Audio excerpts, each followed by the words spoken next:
Hello, Janelle Springer here. So let me tell you a mom story. There was a time when I was laying in bed. I was on the verge of falling asleep. You know, that really good feeling. You're almost there.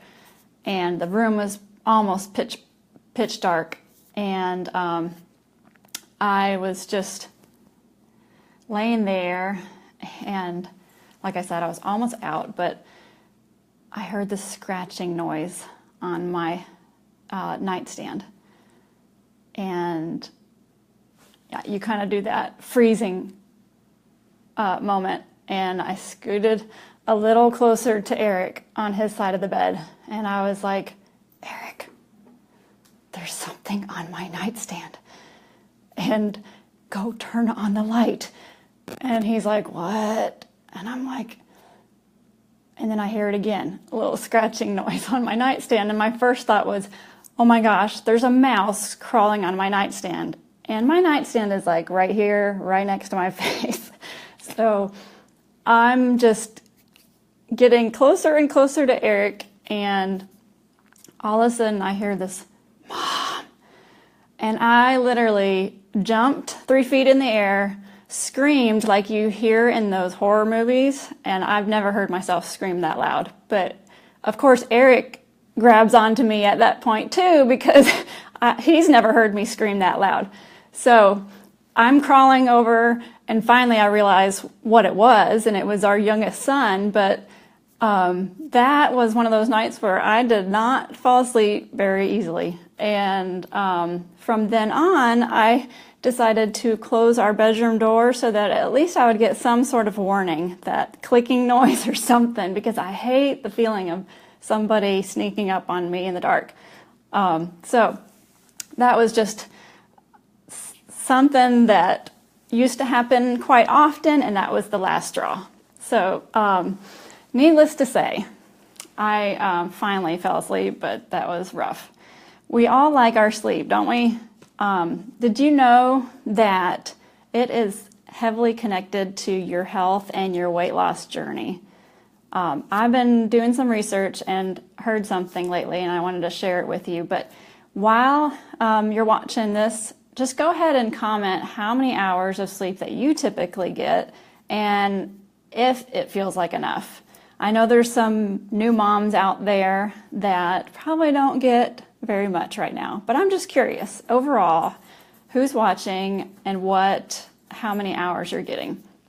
So the University of Chicago did a study where a group of people were put on a restricted calorie diet, and they had a certain exercise routine, and they were given 8 hours to sleep. So they took that same group of people, I don't know what the time frame was, but they did it again with the same group of people, same routine, same diet, and they restricted their sleep to 5.5 hours of sleep.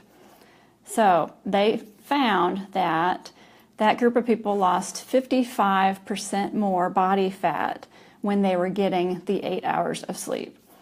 Now, what happens when we sleep is that we produce that's when the majority of our human growth hormone is created. And that hormone provides energy throughout the day and healing for our body.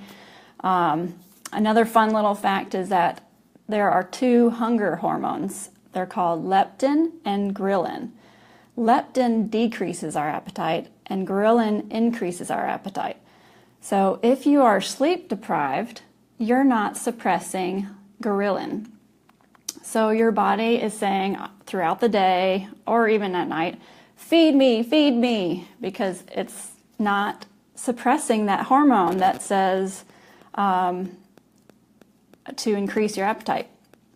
So sleep also helps to regulate your cortisol levels. If that's not balanced at night, then you run the risk of developing insulin resistance, and that can lead to obesity and can lead to diabetes. So all that's happening when you're sleeping. So if you're not getting it, there's consequences.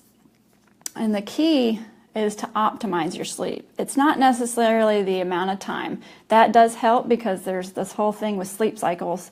And I won't get into that now, but the key is to optimize how you're sleeping, not necessarily the amount of time.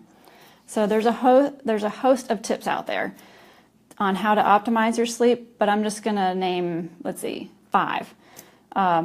One of them is to eat protein 15 to 20 minutes before you go to bed. Another is to remove noise and light. So blackout curtains are really good. I use those on my boys because they were getting up at the crack of dawn when they were little. So exercise regularly throughout the week, during the day, and limit your caffeine and alcohol use because that can affect how well you're sleeping at night.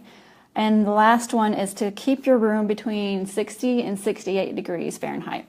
So that's the optimal level of temperature for you to get the best night's rest. I hope you learned something new. Comment how many hours of sleep you typically get and if you feel like that's enough. And then feel free to share this video. I hope you have a wonderful day.